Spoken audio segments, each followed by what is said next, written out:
ये हमारी second video है। फर्स्ट वीडियो हमने बना चुके हैं एंट्री से लेकर रनिंग तक। इसमें मैंने क्या कोशिश करी है कि डीवी और मेडिकल को लेकर एक भी आपका पॉइंट ना छूटे, मतलब कोई भी आपका डाउट ना रहे। इसीलिए मैंने क्या करा है, ये सब कुछ पहले से ही लिख रखा है कि आपका कैसे कैसे क्या क्या होया है। इसको मैं बाद में बस आप एक्सप्लेन करना है मुझको। तो सबसे पहले मतलब रनिंग तो हमारा हो गया था ना, तो रनिंग के बाद में आपको क्या है, डीवी होगा पहले, ये डीवी के लिए। अब डीवी में क्या है, मतलब डीवी के साथ सबसे पहले आपका सिंपल थंब इम्प्रेशन होगा। मतलब एक बार तो आपका जब रनिंग हुई थी उस समय हो गया था, ठीक है ना। उसके बाद में एक फिर दोबारा से होगा, वो तो रनिंग के लिए था, ये था हमारे पास मेडिकल के लिए होगा। दोबारा से मेडिकल के लिए होगा हमारे पास ये थंब इम्प्रेशन होगा। और बस इतना थंब इम्प्रेशन हो गया और साइन करा के आपको बैठा देंगे और एक फॉर्म देंगे आपको वहाँ पर।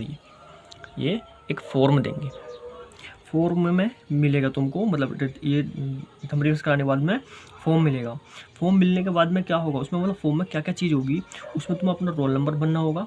काफ़ी 4-5 पन्नों का फॉर्म मिलता है, उसमें आपको रोल नंबर भरना है सबसे पहले, अपना नाम भी भरना है, मेरे पिताजी का नाम भरना है, और आपको बीमारियां भरनी है, मतलब बीमारियों पर टिक लगाना है कि कौन कौन सी आपको बीमारी है, कौन कौन सी बीमारी नहीं है, और अपनी कैटेगरी भरनी है, जेंडर भरना है, और परिवार के बारे में आपको कुछ बताना है।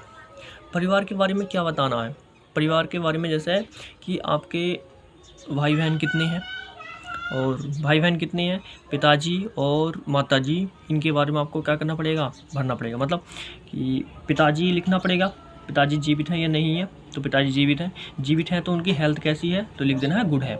ऐसी माताजी के बारे में कि माताजी का जीवित है तो जीवित लिख देना है, और उनकी हेल्थ कैसी है तो उनकी हेल्थ भी गुड है तो गुड लिख देना है।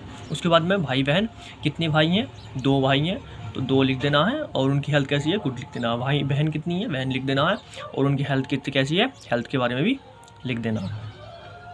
इतना सब कुछ ये हमारा फॉर्म में भरने के बाद में हमारे पास क्या चला जाएगा, परिवार के बारे में हो गया।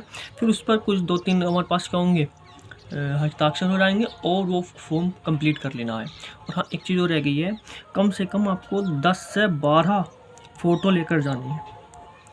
कम से कम 10 से 12 फ़ोटो, तो फ़ोटो कई जगह चिपकते हैं, तो फ़ोटो कम से कम आपको 10 से 12 लेकर आनी है। तो ध्यान रखना है कि फ़ोटो जो होने चाहिए आपके पास, वो 10 से 12 फ़ोटो होने चाहिए आपके पास, ठीक है ना। उसके बाद में अब आता है हमारे पास क्या, मेन डॉक्यूमेंट वेरिफिकेशन। अब मेन डॉक्यूमेंट वेरिफिकेशन में आपके पास क्या क्या लगेगा, सबसे मेन जो है हमारे पास वो है 10th की मार्कशीट। जो 10th की मार्कशीट है ना, वो लगेगी, ओरिजिनल भी लगेगी। तो 10th की मार्कशीट, उसमें क्या होना चाहिए, आपका डेट ऑफ बर्थ और नाम बिल्कुल सही होना चाहिए। मतलब अगर 10th की जैसे हमारे पास IIT में उसमें है, उसमें तो सेम टू सेम उसके जैसे ही होनी चाहिए, जैसे 10th की में, और डेट ऑफ बर्थ और नाम बिल्कुल सेम होना चाहिए। अगर किसी का नाम गड़बड़ हो रहा है, तो मैंने देखा है 1-2 का था, ज़्यादा का तो नहीं था, तो अगर किसी का नाम गड़बड़ हो रहा है तो वो उसको एक फॉर्म दे रहे हैं। लेकिन हाँ, एक चीज़ याद रखना है, केवल नाम में हो सकता है गड़बड़, तो वो एक फॉर्म दे रहे हैं। जैसे नाम हो गया, या किसी का पता हो गया, एड्रेस हो गया, या फादर्स नेम हो गया, और इनमें तो क्या कर रहे हैं, वो फॉर्म दे रहे हैं। लेकिन अगर किसी डेट ऑफ बर्थ गड़बड़ हो रही है, तो डेट ऑफ बर्थ के लिए फिर थोड़ा रिस्की है, तो उसके लिए क्या, अगर नाम गड़बड़ है तो उसके लिए क्या कर रहे हैं, वो एक फॉर्म दे रहे हैं और उसको फिल करा रहे हैं, और उस बार कैसा हो जाएगा। और 10th हो गया हमारे पास। 10th के बाद में हमारे पास क्या चाहिए, 12 चाहिए, जो 12वीं है 12वीं चाहिए। और अगर आपने फॉर्म भरते समय ग्रेजुएशन का मतलब करा, अपनी हाईएस्ट क्वालिफिकेशन ग्रेजुएशन चॉइस करी है, तो आपको फिर उसका भी लेके जाना पड़ेगा, ग्रेजुएशन वाला भी लेके जाना पड़ेगा। अगर आपने अपनी हाईएस्ट क्वालिफिकेशन 12th या फिर 10 करी है, तो फिर इन दोनों से काम चल जाएगा। लेकिन अपने हाईएस्ट क्वालिफिकेशन ग्रेजुएशन करी है, तो फिर उसको भी लेके जाना पड़ेगा, जो कंपलसरी है फिर तो वो भी। और आधार कार्ड चाहिए आपका, आधार कार्ड वेरिफिकेशन के लिए। अगर मान लो आधार कार्ड नहीं है आपके पास, तो अगर आधार कार्ड नहीं है तो फिर क्या करना है, आपको पहचान पत्र ले जाना है, या फिर ड्राइविंग लाइसेंस हो सकता है आपका, या फिर पैन कार्ड हो सकता है, या और भी कुछ अन्य ID, पासपोर्ट जो भी है आपके पास, वो लेके जा सकते हो। मतलब आधार कार्ड भी नहीं, मतलब कुछ गड़बड़ हो रही है तो पहचान पत्र लेकर आ सकते हो, ड्राइविंग लाइसेंस, पैन, और ये आपका आइडेंटिटी वेरिफिकेशन के लिए है यहाँ पे ये, ठीक है ना। उसके बाद में निवास, यानी कि जो हमारे पास होता है ना निवास, आप किसी स्टेट के हो या किस कहाँ के हो, तो उसके बारे में है ये। निवास को लेकर कोई इतना ज़्यादा लफड़ा नहीं है, मतलब निवास चल जा रहा है अपना, आपसे कोई दिक्कत वाली बात नहीं है। उसके बाद में आता कास्ट। सबसे ज़्यादा जो डाउट है वो इसी को लेकर है, कास्ट को लेकर। कास्ट से पहले बता दूँ, अगर आपने एनसीसी यस करी है तो अब आइए, एनसीसी यस करी है तो आप उसका सर्टिफिकेट लेके जाना है, और नहीं करी है तो इसको कोई ज़रूरी नहीं है, कंपलसरी नहीं है। मतलब जिसने यस करा होगा केवल इसको वही लेके जाएगा। आपने नो करी है, जब आपके पास हो ही नहीं तो आप कहाँ से लेके जाओगे, तो इसको ये कोई एनसीसी लेके जाना है। उसके बाद में आ जाते हैं हम कास्ट के बारे में। अब तो कास्ट को सबसे ज़्यादा डाउट कास्ट में ही रहता है। तो कास्ट में सबसे जैसे कि कास्ट में जनरल का तो लगता नहीं है, तो कास्ट में किसका लगता है, केवल ओबीसी या फिर ईडब्ल्यूएस, एससी एसटी है। जो सबसे बात क्या है, ओबीसी और ये भी है, ये केंद्र का मांग रहे हैं। जो ये है ओबीसी का और एससी एसटी का केंद्र का मांग रहे हैं, स्टेट वाला। यानी कि हमारे पास जो स्टेट वाला नहीं, सेंट्रल वाला, स्टेट वाला नहीं चलेगा। और इसमें एक और था कि क्रूशियल डेट। क्रूशियल डेट क्या है हमारे पास, तो क्रूशियल डेट वैसे तो जो हमारी है वो 31/12/2023 से पहले का ही होना चाहिए। 31/12/2023 से पहले का। अगर मान लो इससे पहले का नहीं है, मतलब अगर बाद में बनवाया इस तारीख से, मतलब 2024 का, क्योंकि ये लगभग दिसंबर ही होगा, ख़त्म ही 2 मतलब अगर 2024 का है तो उस कंडीशन में क्या करना है फिर, तो उस कंडीशन में आपको क्या करना है कि आपके पास जो स्टेट वाला होगा, स्टेट वाला जो होगा आपके पास, वो भी का होना चाहिए लेकिन पुराना होना चाहिए। स्टेट वाला जो होगा उसको लेके चला जाना है। मतलब कि जो स्टेट वाला हो, जैसे हमारे पास ये है, आपने स्टेट वाला क्या बनवाया होगा, हमारे पास कास्ट सर्टिफिकेट बनवाया होगा, और वो क्या होगा इससे पहले का है, तो आप उसको लेकर चले जाना। उससे मेरे ख्याल से क्या हो रहा है, काम चल जाएगा। उसको लेकर जाओगे तो वो क्या करेंगे, उसको उसके बेस पर क्या कर लेंगे, आपका नया वाला ही एक्सेप्ट कर लेंगे। अगर इससे पहले का नहीं है तो आप स्टेट वाला जो पुराना वाला है वो लेके चले जाना है, तो उससे वो आपको क्या कर लेंगे, एक्सेप्ट कर लेंगे, उस वाले को ले लेंगे। और नहीं तो फिर अगर नहीं लेंगे तो उसको क्या कर रहे हैं, टाइम दे रहे हैं, टाइम देने के बाद में हो जाएगा। मतलब कास्ट से क्या है कि आपको चांस भी दे रहे हैं। अगर हाँ मान लो अगर नहीं होया, मतलब आपके पास इससे पहले कभी नहीं है और ना ही आपके पास स्टेट वाला पुराना वाला है, तो उस कंडीशन में क्या करना है, उस कंडीशन में आपको क्या कर देंगे, वो जनरल में भेज देंगे, जनरल में काउंटर ले कर लेंगे।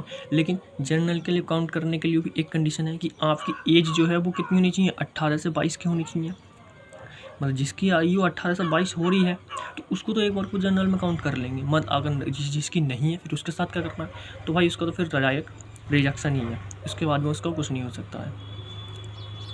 तो ध्यान रखना, क्रूशियल डेट हमारे पास क्या ये है, इससे पहले का होना चाहिए। अगर नहीं है तो स्टेट वाला आपको पुराना ले जाना है, और अगर मतलब कुछ भी कंडीशन नहीं बैठ रही है आपको, तो वो सीधा आप क्या करेंगे, जनरल में काउंट कर लेंगे, जनरल में डाल देंगे। पूछेंगे आपसे कि आप जनरल फाइट करना चाहते हो, तो आप कह देंगे हाँ, तो आपको वो जनरल में डाल देंगे। लेकिन जनरल में डालने के लिए एक कंडीशन है कि आपकी एज जनरल में आनी तो चाहिए। तो यानी 18 से 22 हमारे पास क्या होनी चाहिए, जनरल में आनी चाहिए, तो ही आपको क्या करेंगे, फाइट करा देंगे जनरल में। लेकिन अगर आपकी 18 से 22 नहीं है तो फिर आपके साथ थोड़ा गड़बड़ है और सामान्य नहीं है। चलिए जो उसका, और हाँ एक चीज़ और ये रह गई हमारा लास्ट में मसा हुई कि जितने भी आप डॉक्यूमेंट्स लेके जाओगे उनकी सभी को क्या करनी है, एक एक फ़ोटोकॉपी करा लेनी है। सभी की एक एक फ़ोटोकॉपी जमा कर लेंगे। मतलब एक तो वो जमा करेंगे ही अपने आप। जैसे मान लो 10th की एक जमा करेंगे, 12th भी एक जमा करेंगे, आधार कार्ड की भी एक, मतलब इनकी सबकी तो एक तो जमा करना ही है, जरूर कंपलसरी है। और लेकिन अगर भी जमा कर लेंगे तो इसलिए आपने क्या करना है, 2 फोटोकॉपी करा लेनी है, ताकि एक वो जमा कर लें तो एक आपके पास बच जाए, ठीक है ना। तो 2 क्योंकि हो सकता है रीमेडिकल मिल जाए आपको, तो रीमेडिकल में भी थोड़ी काम आ सकती है। तो इसलिए 10th की, 12th की और आधार कार्ड की और निवास की और जाति की, इनकी तो मेन है कि आपको 2 फोटोकॉपी करा कर लेके चली जानी है, ठीक है ना। और जो भी है, मतलब जो भी डॉक्यूमेंट्स ओरिजिनल लेके जाने, ओरिजिनल के साथ फ़ोटोकॉपी जरूर लेके जानी है। भूल मत जाना कि फ़ोटोकॉपी हमको नहीं लेके जानी है। तो ये हमारे पास क्या हो गया, DB डॉक्यूमेंट वेरिफिकेशन हो गया। मेरे ख्याल से मैंने लगभग सब कुछ कवर किया है, फिर भी अगर कुछ रह गया हो तो बता देना। उसके बाद में कहाँ चलते हैं अब हम, मतलब ये सबको हमारा डॉक्यूमेंट वेरिफिकेशन हो गया। डॉक्यूमेंट वेरिफिकेशन के बाद में क्या हो गया, वहाँ को बैठा दिया गया, और फिर हमारे पास नंबर किसका आएगा, अब मेडिकल का। तो चलते हैं मेडिकल की ओर।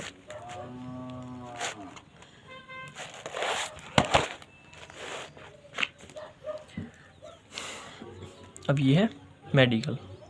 तो मेडिकल में क्या क्या हो रहा है सबसे पहले, तो मेडिकल में जो सबसे पहला काम होता है, मेडिकल है हमारा। तो मेडिकल में सबसे पहला काम होता है, क्योंकि इनमें क्या लगता है टाइम लगता है, तो सबसे पहला काम हमारा यही होया कि ब्लड और एक्सरे और यूरिन, ब्लड, एक्सरे और यूरिन। ब्लड में क्या क्या है हमारे पास कि हीमोग्लोबिन को ध्यान रखना है, तो हो रहा है कि बच्चों का हीमोग्लोबिन कम आ गया था, तो इसको याद रखना है। एक्सरे में वो आपका चेस्ट का एक्सरे कराएंगे, चेस्ट वाला केवल बस चेस्ट का कराते हैं और किसी का नहीं कराते हैं। और यूरिन टेस्ट होगा, आपको पता ही होगा यूरिन पे क्या होता है, यूरिन करा ले, टेस्ट करा लेंगे। इतना इसके बाद इसको करा देंगे। इसके कराने के बाद में आपको क्या नंबर आएगा, आपकी बॉडी पार्ट का, मतलब जो मेन है वो उसका नंबर आएगा। उसमें क्या क्या आता है हमारे पास, सबसे पहले तो आती है हमारी, सबसे पहले जो आपको चेक होगा वो आई चेक होगी। और हाँ, एक चीज़ और रह सकता है कि इसके बीच में, मतलब इसके बीच में जो है ना हमारा वेट, क्योंकि एक बार तो वेट आपका फिजिकल के समय चेक हो जाता, एक बार कोई यहाँ पर भी कर रहे हैं, मतलब कि आपके अपनी संतुष्टि के लिए कि आपको ओवरवेट है या नहीं है, तो एक बार कोई यहाँ को भी चेक कर रहे हैं, देख रहे हैं चेक करके। वो जनरल ये जिसका लग रहा है ज़्यादा है या जिसका कम है उसी का चेक कर रहे हैं, जिसका नॉर्मल लग रहा है उसको चेक नहीं कर रहे हैं, नहीं छोड़ दे रहे हैं, क्योंकि लग रहा है कि हाँ ठीक है, यानी फिट लग रहा है देखने में, तो उसका चेक नहीं कर रहे हैं। जिसका लग रहा है कि ओवरवेट है या अंडरवेट है उसको ही चेक, वो चेक कर रहे हैं, बाकी किसी का चेक नहीं कर रहे हैं। और ये हो गया। और उसके बाद में क्या कर लेंगे, बीपी नाप लेंगे। हाँ, बीपी छोड़ दिया मैंने, मेरे ख्याल से, हाँ बीपी छोड़ दिया। तो उसके बाद में क्या कर लेंगे, बीपी नाप लेंगे आपका, यानी कि ब्लड प्रेशर नाप लेंगे। और ब्लड प्रेशर नापने के बाद में उसके बाद में क्या होगा, ये हमारे पास शुरू हो जाएगा, आपको खड़ा कर देंगे। और सबसे पहले जो आपके चेक होगा वो आई चेक होगी। सबसे पहले आई के बारे में मैंने क्या कर चुका हूँ, एक वीडियो बना चुका हूँ, वो आपको देख लेनी है, इसलिए आई की ज़्यादा लंबी वीडियो हो जाएगी, आई के बारे में ज़्यादा कुछ नहीं बताएंगे। उसके बाद में क्या हमारे पास आँख, कान है, ईयर माने कान। तो कान को कैसे चेक कर रहे हैं, कान को हमारा लाइट मार के चेक कर रहे हैं। और एक मेरे वो है बंदूक सी होती है, उसको अंदर कान में डालते हैं, उससे चेक कर रहे हैं, लाइट मार के तो कर ही रहे हैं। और एक वो होती है मतलब उसमें क्या दिखता रहता है, बस दिखता रहता है, उसको मार कर चेक कर रहे हैं, देख कर चेक कर रहे हैं। उसके बाद में नाक, नॉइस, नाक को केवल लाइट मार के, ये वाली जो लाइट होती है अपने पास जो होती है घर में, उस वाली को केवल मार कर चेक कर रहे हैं। लेकिन कान को क्या कर रहे हैं कि वो जो लाइट होती है उससे चेक कर रहे हैं थोड़ा सा, मतलब जो डिजीज वाली लाइट होती है। उसके बाद में आता है दांत। दांतों को भी काफ़ी सारा डाउट था हमारे पास, तो दांतों को एक बार क्लियर कर लेते हैं। सबसे पहले की बात क्या है कि दांत आपको साफ़ करा के जानी है, मतलब कि गंदे पीले जो होते हैं वो नहीं होने चाहिए, 4-5 दिन पहले साफ़ करा लेना है। तो आपको दांत क्या होने चाहिए, साफ़ होने चाहिए, साफ़ करा लेनी है। उसके बाद में अगर किसी को कीड़ा लगा हो यार किसी दांत में, तो उसको क्या कर लेना है, भरवा लेना है, मतलब क्या उसको ठीक करा लेना है। कीड़ा है तो भर लेना, वो हो जाएगा, ज़्यादा इतना खर्चा नहीं आता उसमें, तो भरा लेना, 100-200 रुपये लगेंगे, ज़्यादा से ज़्यादा नहीं लगते हैं। तो कीड़े को क्या कर लेना, भर लेना, क्योंकि हमें को पॉइंट से बचना है। तो पॉइंट से बचना मतलब अगर आप इसमें पॉइंट ले लोगे तो आपको पॉइंट ज़्यादा हो जाएंगे, तो फिर क्या फ़ायदा होगा। इसलिए तो आप दांत साफ़ करा लेने हैं और कीड़े को क्या कर लेना है, कीड़ा जो भी आपका भरवा लेना है। उसके बाद में डेंटल में अगर आपके टेढ़े मेढ़े हैं और जो टेढ़े मेढ़े बात बताऊँ, आपके जो होने चाहिए डेंटल पॉइंट में 14 पॉइंट का होने चाहिए, क्लियर होनी चाहिए, जितने भी हैं 14, 22 पॉइंट होते टोटल 22 में से आपके पास 14 पॉइंट का होने चाहिए, क्लियर होने चाहिए। अगर आपके 22 में से 14 पॉइंट क्लियर हैं तो आपके अगर दांत टेढ़े मेढ़े भी हैं एक बार को, तो भी वह चल जा रहा है। लेकिन 22 में से 14 पॉइंट के होने चाहिए हमारे पास, क्लियर होने चाहिए बिल्कुल सही, और टेढ़े मेढ़े हैं तो वो चल जा रहा है, उसमें कोई दिक्कत वाली बात नहीं है। अब पॉइंट कैसे मिलते हैं, जो ज़रूरी दांत है वो आपके होने चाहिए। जो मान लो एक लड़का था कि उसके दांत तो कम थे लेकिन पॉइंट पूरे बैठ रहे थे उसके, मतलब उसके पीछे की दाढ़ जो होती है ना उसके जम के ही नहीं आई थी बिल्कुल भी। जो पीछे की दाढ़ होती है ना हमारी ये वाली, ये मतलब उसकी दो ही दाढ़ थी, दाढ़ जो होती है ना, दाढ़ 2 ही दाढ़ थी, और बस 2 ये और बस इतने से दांत थे उसके, मतलब दांत कम दिख रहे थे, लेकिन वो पास हो गया। कैसे, क्योंकि उसके डेंटल पॉइंट पूरे बैठ रहे थे, 14 डेंटल पॉइंट कितने रहते, 14 बैठ रहे थे, तो इसलिए वो क्या हो गया, पास हो गया। लेकिन उसके दांत मैंने खुद देखे थे तो उसमें क्या थे, उसके कम थे, वो खोल के देखा था तो कम थे उसके दांत, लेकिन उसको 14 पॉइंट पूरे बैठ रहे थे, तो इसलिए वो हो गया था, पास हो गया था। उसके जमकी नहीं आई थी दाढ़ पीछे वाली। उसके बाद में ये हो जाएगा, वहाँ पर डेंटल पॉइंट हो जाएगा। उसके बाद में चेस्ट बोलना आपका देखेंगे, मतलब कि चेस्ट क्या है, टेढ़ा मेढ़ा तो नहीं है, या ऊपर नीचे एक ऊपर एक नीचे तो नहीं हो रहा, या फिर चेस्ट में कहीं गड्ढा तो नहीं है, या चेस्ट उभरा हुआ तो नहीं है, चेस्ट हो जाएगा हमारे पास। उसके बाद में कैरी एंगल ये हमारे पास ये हाथ उसको नॉर्मली चेक कर रहे हैं, इतना वो नहीं है, कैरी एंगल देख रहे हैं, जिसको लग रहा है उसको ज़्यादा चेक कर रहे हैं, नाप उप के, नहीं तो वैसे ही देख के कैरी एंगल को छोड़ दे रहे हैं। उसके बाद में हैंड और फिंगर्स। हैंड्स और फिंगर का मतलब क्या है कि आपको हैंड को ऐसे करके इस तरीके से चलवा के देख रहे हैं और फिंगर को उसको देख रहे हैं, ठीक है ना। उसके बाद में क्या है हमारे स्किन डिसीज मतलब स्किन पर क्या हमारे पास, जैसे किसी को क्या खाज खुजली हो जाती है, उस तरीके से भी इसको भी चेक कर रहे हैं एक बार को। तो अगर है तो अभी टाइम है, 2-3 दिन में ख़त्म हो जाता है, इतनी वो दिक्कत वाली बात नहीं है। तो अगर किसी को स्किन है तो स्किन भी देख रहे हैं, क्योंकि हमको पॉइंट से बचना, ज़्यादा पॉइंट नहीं देने हैं। तो स्किन को भी हमारे क्या कर रहे हैं, चेक कर रहे हैं। स्किन के बाद में नोकनी, स्किन के बाद में क्या रह गया हमारे पास, वो नोकनी, हाँ नोकनी चेक कर रहे हैं, कोकनी चाहिए ना फिर। तो नोकनी चेक किया हमारे पास। नोकनी में क्या है हमारे पास की पैर क्या होनी चाहिए, पैर मिलने भी नहीं चाहिए, और ऐसा भी नहीं कि पैर एक इधर को भाग रहा और एक इधर को भाग रहा, ये भी नहीं होना चाहिए। मतलब कि ये वाला जो होता है ये वाला भी नहीं होना चाहिए, और ये जो मतलब अच्छी ज़्यादा सीधे भी नहीं होने चाहिए, ज़्यादा बिगड़ने भी नहीं चाहिए, नॉर्मल होने चाहिए। उसके बाद में क्या कर रहे हैं हमारे पास, चेक फ्लैट फुट चेक कर रहे हैं। फ्लैट फुट मतलब वही पैर को देख रहे हैं ठा के बस, बाकी जिसका लग रहा है उसकी देख रहे हैं। उसके बाद में वेरिकोज वैन्स जो पीछे होती हैं और जो नसें उभरी हुई होती हैं उनको देख रहे हैं। और उसके बाद में क्या है हमारे पास, टॉय, इनकी पैर के अंगूठे को देखने, मतलब पैर की उंगली ये क्या है, इसी पैर है, फिर ये उंगली है इस शेप में है या नहीं है, फिर या फिर मतलब ज़्यादा नहीं होनी चाहिए, टुकटी फटी नहीं होनी चाहिए, वो सब अपने नॉर्मली चेक कर रहे हैं।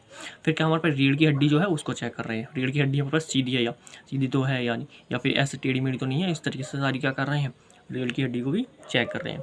उसके बाद में क्या आ जाता है हमारे पास, प्राइवेट पार्ट आ जाता है। प्राइवेट पार्ट में वेरिकोसिल और जो भी है आपका पाइल्स विल्स सब कुछ ये चेक करें प्राइवेट पार्ट में। तो मेरे ख्याल से अब कुछ और रहा तो नहीं है, जो भी अगर रहा हो तो आप बता सकते हो। मेरे ख्याल से रहा नहीं होगा कुछ भी, आपको जिसमें डाउट हो पूछ सकते हो, कि भाई मैं मेन यूट्यूबर तो हूँ नहीं कि जो सब कुछ याद रहेगा, आप जैसे बताते हो वैसे ही कुछ बता देता हूँ। तो इसलिए धन्यवाद, प्लीज़ सब्सक्राइब और लाइक ज़रूर कर लेना, अगर कुछ छूटा हो तो बता सकते हो। धन्यवाद।